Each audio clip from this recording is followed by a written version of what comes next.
बहुत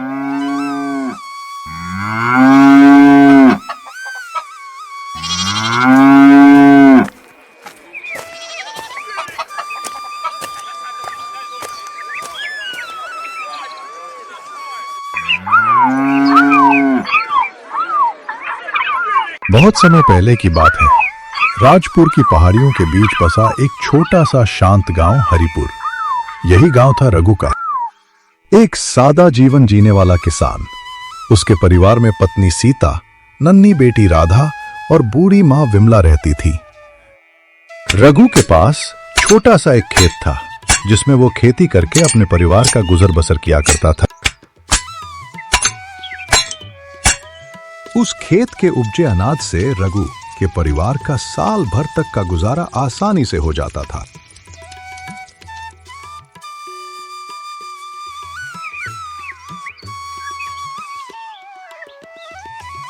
एक दिन सुबह रघु अपने खेत में काम कर रहा था कि अचानक उसकी बेटी राधा हांफती हुई दौड़ती दौड़ती आई। पापा पापा जल्दी घर चलो, दादी की तबीयत बहुत खराब हो गई है। ये सुनते ही रघु का दिल धक से रह गया। वो काम छोड़कर राधा का हाथ पकड़कर भागता हुआ घर पहुंचा। घर पहुंचते ही उसने देखा मां विमला बिस्तर पर पड़ी हुई हैं, सांसें तेज, चेहरा पीला पड़ चुका था। सीता आंसुओं में डूबी दवाई खोज रही थी। वह मां को गोद में उठाता है और बिना समय गवाए उन्हें अस्पताल ले जाता है। अस्पताल में डॉक्टर ने जांच करने के बाद भारी आवाज में कहा, देखिए, इनकी बीमारी काफी गंभीर है। पूरी तरह ठीक कर पाना मुश्किल है, लेकिन कुछ दवाइयां हैं जो रोजाना दी जाए तो इनके जीवन में थोड़ा सुधार आ सकता है। पर डॉक्टर थोड़ी देर रुककर बोली, वो दवाइयां बहुत महंगी है। ये सुनकर रघु की आंखें भर आईं। घर की हालत पहले ही तंग थी और अब मां की जान बचाने के लिए इतने महंगे इलाज की जरूरत थी। उसे समझ नहीं आ रहा था किसे संभाले, मां को या घर की गरीबी को। रघु के पास कोई विकल्प नहीं था, तो वो अपनी जमीन का अधिकांश हिस्सा बेच देता है और कुछ पैसे वो सेठ धनपाल से ब्याज पर लेता है। विमला के महंगे इलाज और महंगी दवाइयां होने के कारण रघु की लगभग सारी जमीन धीरे धीरे करके बिक गई थी और अब रघु के पास खेती करने के लिए जमीन का एक छोटा सा टुकड़ा बचा था।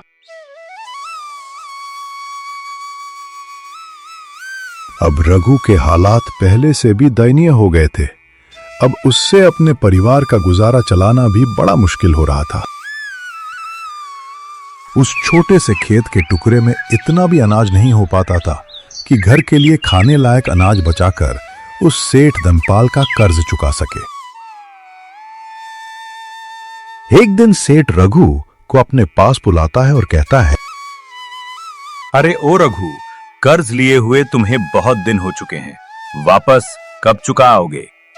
सेठ जी, आपको तो मेरी हालत के बारे में पता ही है। अरे तेरा तो ये रोज का रोना धोना है। मैंने क्या तुम्हारा ठेका ले रखा है? मुझे नहीं पता, मुझे मेरे पैसे चाहिए। मालिक, अभी तो मेरे पास पैसे नहीं हैं। जैसे ही खेतों से फसल काटकर उससे जो पैसों की बचत होगी, आपको देने की कोशिश करूंगा।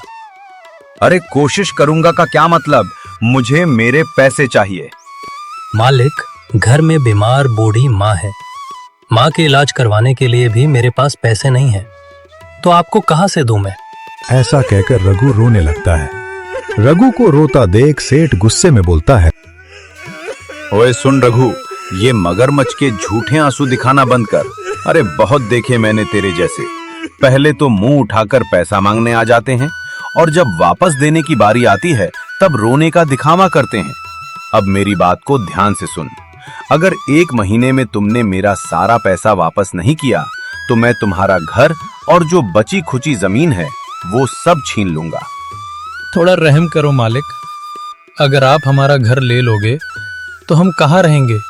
एक घर ही तो है हमारे पास, जिसमें मेरी बीमार बूढ़ी माँ और एक छोटी बेटी है। सर्दियां शुरू होने वाली हैं। अगर घर ही हमारे पास नहीं रहेगा तो मैं उन्हें लेकर कहाँ जाऊंगा? आप ही तो हमारे अन्नदाता हो मालिक। नहीं मालिक, ऐसा मत कीजिएगा। ऐसा कहकर रघु सेठ धनपाल के चरणों में गिर जाता है। रहम करो मालिक, थोड़ा रहम करो। सुन रघु, अब तू मेरा ज्यादा दिमाग खराब मत कर। जिस दिन सारे पैसे दे दे उस दिन बात करना मुझसे। चल निकल अब यहां से। इतना कहकर सेठ धनपाल रघु को धक्का मारकर उसे अपने घर से बाहर कर देता है। बेचारा रघु बिना कुछ बोले दुखी मन से वहां से चला जाता है।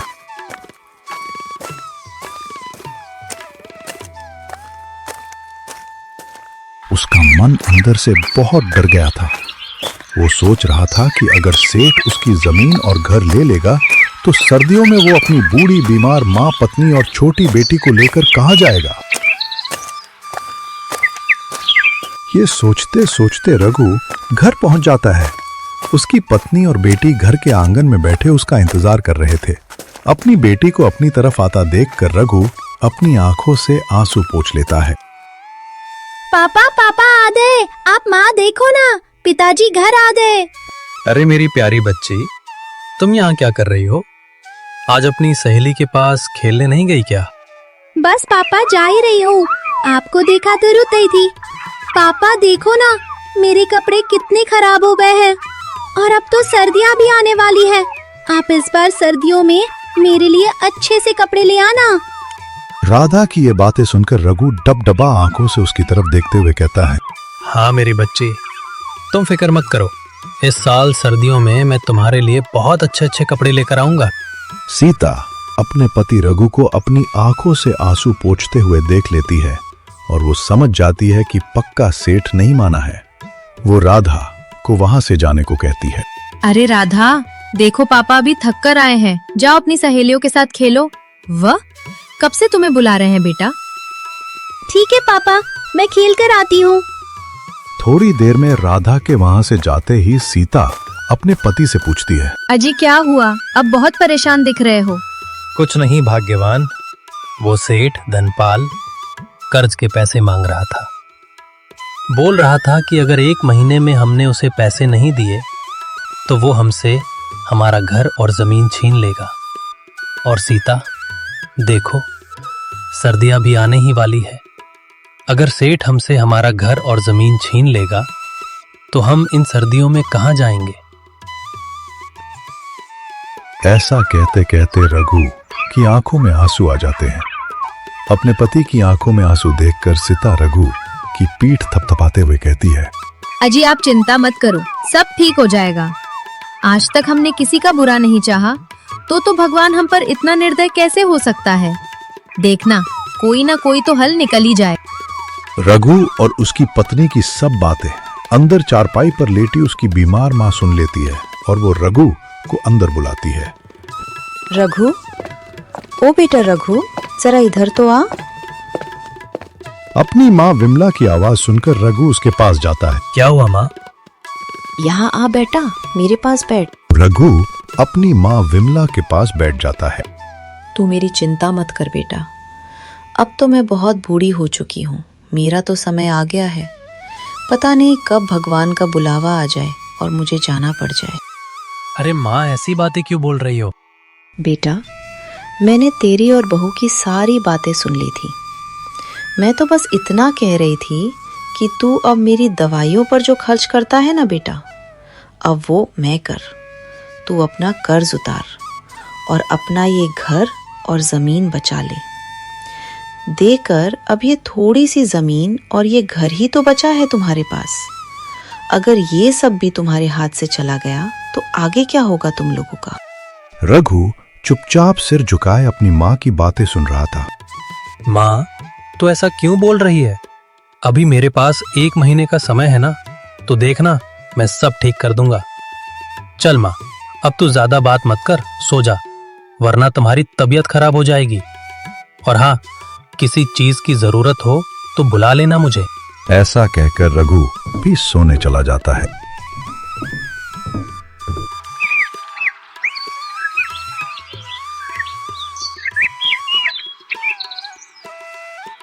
सुबह उठते ही रघु अपनी पत्नी से कहता है, सुनो भाग्यवान, अभी फसल तैयार होने में कुछ समय बाकी है और सर्दियां भी अभी आने ही वाली हैं। तो क्यों ना इतने दिन में कुछ काम धंधा कर लो, जिससे कि सेठ का कुछ कर्ज भी चुकता हो जाएगा और सर्दियों के लिए कंबल वगैरह भी आ जाएगा। ठीक है जी, मैं भी यही बोलने वाली थी आपको कि कुछ काम धंधा की घर की मरम्मत भी करवानी है। दरवाजे, खिड़कियां और छत तो लगभग टूट ही चुके हैं। अच्छा ठीक है भाग्यवान, अब मैं चलता हूँ।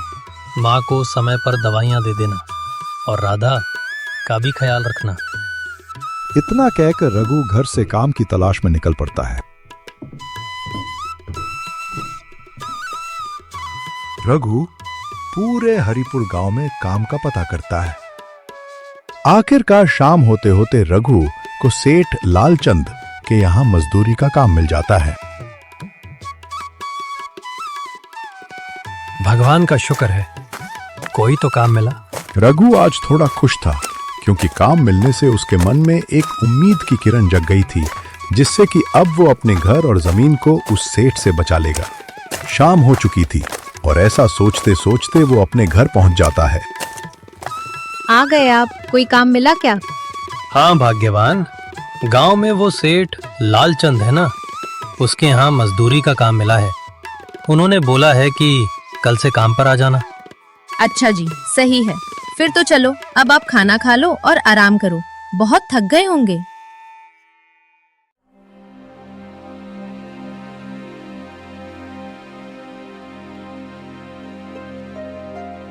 रघु खाना खाकर अपनी माँ के हालचाल पूछता है और फिर सोने चला जाता है।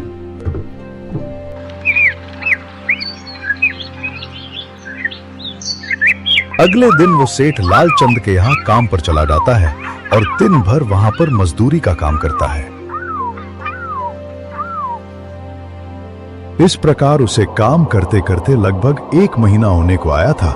सर्दियों ने भी अपने पैर पसार लिए थे और उधर उसकी फसल भी पूरी तरह से पककर तैयार हो गई थी। एक सुबह वो सेठ लालचंद के पास जाता है और कहता है, सेठ जी, महीना भी पूरा होने ही वाला है, आप थोड़ी मजदूरी दे देते तो अच्छा होता। घर के लिए राशन का सामान और सर्दियों के कपड़े खरीदने थे। अरे रघु, कम से कम पूरा महीना तो होने देते, तुम पहले ही पैसे मांगने आ गए। अभी मेरे पास पैसे नहीं हैं, जब पूरा महीना हो जाए तब लेने आना। सेठ जी कुछ कीजिए ना। हाँ, घर में पैसों की बहुत जरूरत है। घर का सारा राशन खत्म हो चुका है और बीमार माँ के लिए दवाइयाँ भी लेनी है। अरे बोला ना, तुमको एक बार में समझ नहीं आता क्या? पैसे नहीं है मतलब नहीं है, महीना पूरा होते ही मैं तुम्हारा हिसाब कर दूंगा। ये सेठ लालचंद तो उस धनपाल का भी बाप निकला। बेचारा रघु चुपचाप काम पर लग जाता है। ठंड बहुत बढ़ चुकी थी, शाम भी होने ही वाली थी। इस कड़कती ठंड में जैसे तैसे रघु ने अपना काम खत्म किया और फिर बेचारा दुखी मन से घर के लिए रवाना हो जाता है।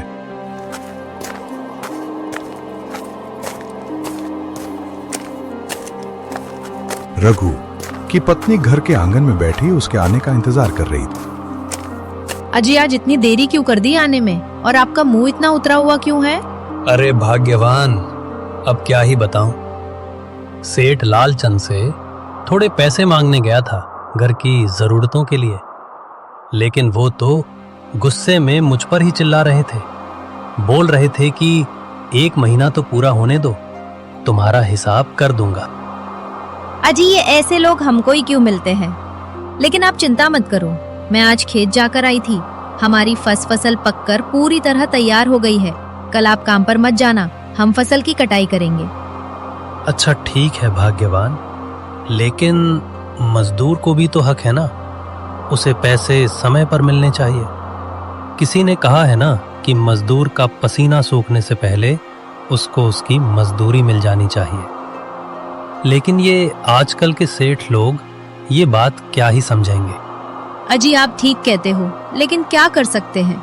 चलो, रात होने वाली है, अब आप हाथ मुंह धो लो, खाना खाते हैं, फिर सुबह फसल की कटाई करने भी तो जाना है। फिर वे खाना खाकर सो जाते हैं। रात के लगभग 2 बज रहे थे। अचानक मौसम बहुत खराब हो जाता है और जोर जोर से हवाएं चलने लगती है। फिर बहुत जोरों से बारिश शुरू हो जाती है। बिजली की तेज गड़गड़ाहट और बारिश की आवाज से रघु की आंख खुल जाती है। हे भगवान, ये कैसी परीक्षा ले रहे हो? सर्दी तो पहले से ही अपना कहर ढा रही थी, अब ऊपर से ये बेमौसम बारिश। रघु मन ही मन ये प्रार्थना किए जा रहा था कि कैसे भी ये बारिश रुक जाए। यह तेज बारिश लगातार 4-5 दिन से अपना कहर बरसा रही थी। लोग अपने अपने घरों में दुबक गए थे और अब हरिपुर में सर्दी पहले से 4 गुना बढ़ चुकी थी। देख रही हो भाग्यवान, ये बारिश तो रुकने का नाम ही नहीं ले रही। हाँ जी, ऊपर वाला ही जाने ये कब रुकेगी। हमारी फसल का भी पता नहीं क्या हाल हो गया होगा। भगवान करे हमारी फसल सही सलामत हो। बारिश को कुछ कम होने दो भाग्यवान, फिर हम फसल देखने चलेंगे। शाम होते होते बारिश कुछ कम हो जाती है। फिर वे दोनों फसल को देखने खेत की ओर निकल पड़ते हैं। वे दोनों खेत पहुंचकर देखते हैं कि उनका पूरा खेत पानी से भर चुका है और फसल भी पूरी तरह बर्बाद हो गई थी। हे भगवान, ये क्या हो गया? देख रही हो भाग्यवान, हमारी तो सारी फसल ही बर्बाद हो गई। अब इस कड़कती ठंड में हम क्या करेंगे? हाँ जी, ये फसल ही तो एकमात्र हमारा सहारा थी, वो भी बर्बाद हो गई। अब हम क्या करेंगे? हाँ भाग्यवान, हमारे पास एक कंबल तक खरीदने के पैसे नहीं हैं और कल परसों वो सेठ की धनपाल भी पैसे लेने आने वाला है। वे बेचारे इस मौसम की मार के आगे क्या ही कर सकते थे। दोनों दुखी मन से घर लौट आते हैं। सीता, अब मैं क्या करूं? कैसे मैं तुम लोगों को बेघर होने से बचाऊं? और ऊपर से ये बेमौसम बारिश, जिससे अब तो कड़ाके की ठंड पड़ने लगी है और माँ की भी हालत खराब होती जा रही है। मुझे तो कुछ समझ में ही नहीं आ रहा कि मैं माँ और तुम लोगों को इस ठंड से कैसे बचाऊंगा। सीता चुपचाप रघु की बातें सुन रही थी। उसे पता था कि अब कुछ नहीं हो सकता। वो जानती थी कि अब हमारा ये घर और जमीन सेठ के हाथों में चला जाएगा। वो डबडबा आंखों से कभी रघु को देखती तो कभी अपनी बेटी को, और रघु को भी बार बार ये चिंता सताई जा रही थी कि सेठ धनपाल का 1 महीना भी पूरा हो चुका है। वो कभी भी आकर उसे बेघर कर सकता है। फिर वो इस कड़ाके की ठंड में अपने परिवार को लेकर कहां जाएगा। उस रात बेचारा रघु और उसकी पत्नी बिना खाना खाए ही सो जाते हैं।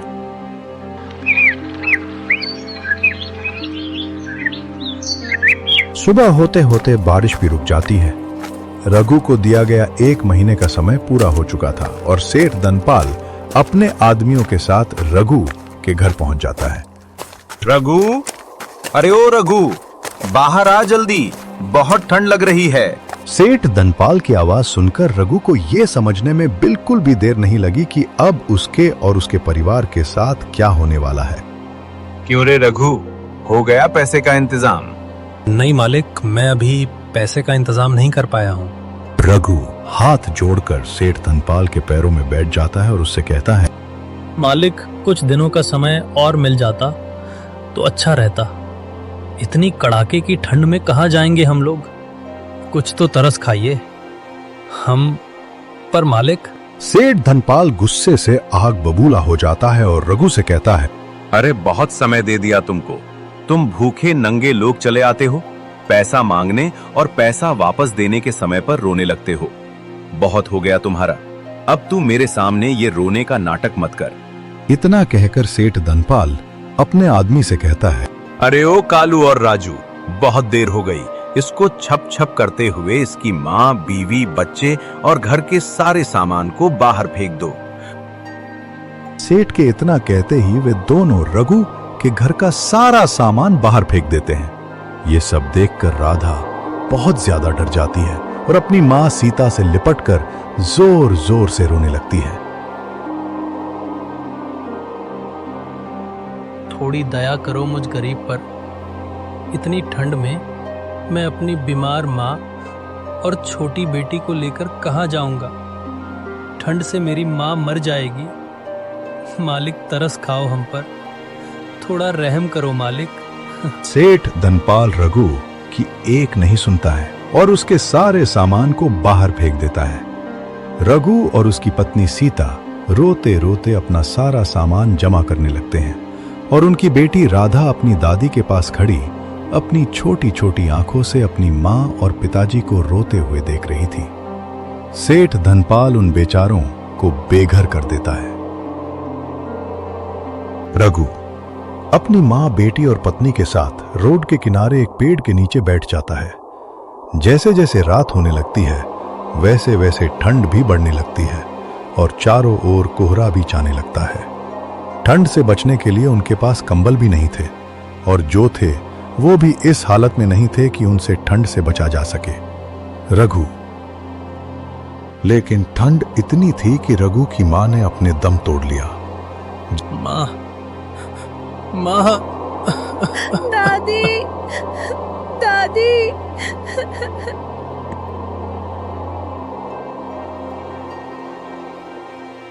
जैसे तैसे करके उन्होंने पौष के महीने की वो ठंडी रात गुजारी और सुबह अपनी मां का अंतिम संस्कार किया। तभी रघु को याद आता है कि उसने सेठ लालचंद के यहाँ काम किया था। वो पैसे लेने बाकी थे और वो सेठ लालचंद के पास पैसे लेने चला जाता है और वो जाकर वो सेठ लालचंद को सारी बात बताता है। मुझे माफ कर दो रघु। काश उस दिन मैंने तुम्हारी मदद कर दी होती तो शायद आज तुम्हारी माँ जिंदा होती। सेठ लालचंद रघु को उसकी मजदूरी के पैसे दे देता है, जिससे रघु ने गांव के बाहर ही अपने और अपने परिवार के लिए एक छोटी सी झोपड़ी बना ली थी। ठंड से बचने के लिए अब रघु के पास एक छत थी और उसकी बेटी राधा भी अब धीरे धीरे ठीक होने लगी थी। पर रघु को अभी भी इस बात का बहुत अफसोस था कि अपनी गरीबी और ठंड की वजह से उसने अपनी माँ को खो दिया था।